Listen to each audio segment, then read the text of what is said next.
জ্বালানি তেলের জন্য আজও দেশের ফিলিং স্টেশনে গ্রাহকের চাপ রয়েছে। অনেকে দীর্ঘক্ষণ ধরে লাইনে দাঁড়িয়ে অপেক্ষা করছেন। এ বিষয়ে জানাতে রাজধানীর বিজয় সরণি থেকে যুক্ত হচ্ছেন সহকর্মী হেদায়েতুল্লাহ সীমান্ত। সীমান্ত, যানবাহনের চালকরা আজ চাহিদা মতো তেল পাচ্ছে কিনা আমাদের জানাবেন।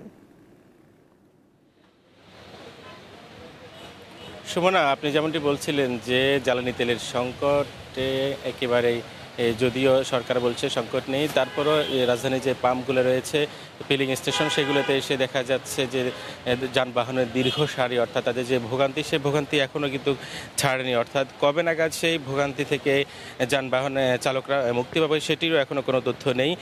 যদিও সরকার বলছে এপ্রিল পর্যন্ত জ্বালানি তেলের সংকট হবে না। আমরা যদিও রাজধানীর বিভিন্ন ফিলিং স্টেশন ঘুরে দেখেছি যে বিভিন্ন ফিলিং স্টেশনে চাহিদা মতো তেল দিচ্ছে না অনেকে, অর্থাৎ রেশনিং পদ্ধতিতে অনেক পাম্পেই তেল দেওয়া হচ্ছে, যার কারণে চালকদের যে ভোগান্তি, সেই ভোগান্তি যে অন্তিম যে ভোগান্তি, সেই ভোগান্তি এখনও তাদেরকে তারা করছে। কারণ হচ্ছে তারা অনেকেই ফজর নামাজ পড়ে অনেকে ভোর থেকে তারা বিভিন্ন ফিলিং স্টেশনে লাইন ধরেছেন তেলের জন্য। আমরা রাজধানীর যে বিজয় সরণি যে ট্রাস্ট ফিলিং স্টেশন সেখানে রয়েছে, সেখানেও যদিও পর্যাপ্ত পরিমাণ, অর্থাৎ আমরা দেখেছি যে মোটর সাইকেলকে 1000 টাকার পেট্রোল দেওয়া হচ্ছে এবং কি অন্যান্য যানবাহনদেরকে তাদের চাহিদা মতো তেল দেওয়া হচ্ছে। যে তারপরেও এইখানে দীর্ঘ সারি সেটি মহাখালী পর্যন্ত ছেড়ে গেছে। অর্থাৎ রাজধানীর অন্যান্য যে ফিলিং স্টেশনগুলো রয়েছে সেখানে পর্যাপ্ত তেল না দেওয়ার, এই যে filling station trust filling station, এখানে পর্যাপ্ত তেল দেওয়ার কারণে এখানেই ভিড় সবচেয়ে বেশি আমরা লক্ষ্য করছি।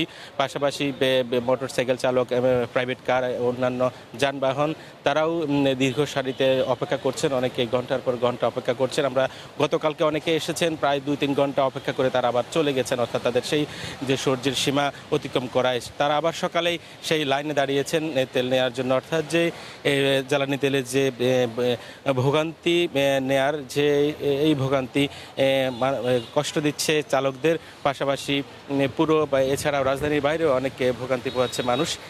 যেমনটি অনেক চালক বলেছেন যে এই সংকট কবে নাগাদ শেষ হবে সেটিও তারা জানেন। অর্থাৎ যে যুদ্ধ পরিস্থিতি যদি দীর্ঘ হয় তাহলে এই সংকট আরও বেশি হবে। অর্থাৎ এই সংকটে মানুষের যে হাহাকার সেটিও দীর্ঘ হবে, সে এমনটি আশঙ্কা প্রকাশ করছেন অনেকে। যদিও আমরা এই ফিলিং স্টেশনে যারা কর্তৃপক্ষ রয়েছেন তারা বলছেন যে যদিও তেল তারা সঠিক মতো পাচ্ছেন, অন্যান্য ফিলিং স্টেশনে যারা পাচ্ছেন অনেকেই রাস্তা থেকে যে তেল সরিয়ে নিচ্ছেন, যার কারণে অন্যান্য ফিলিং স্টেশনে পর্যাপ্ত পরিমাণ তেল এসে পৌঁছায় না। যার কারণে যারা তেল নিয়ে আসেন, অর্থাৎ রাস্তা থেকে কোনো ধরনের যেন তেল সরিয়ে না ফেলা হয়, এই জন্য সরকারকে সেই দিকে দৃষ্টি দেওয়ারও আহ্বান জানিয়েছেন অনেকে।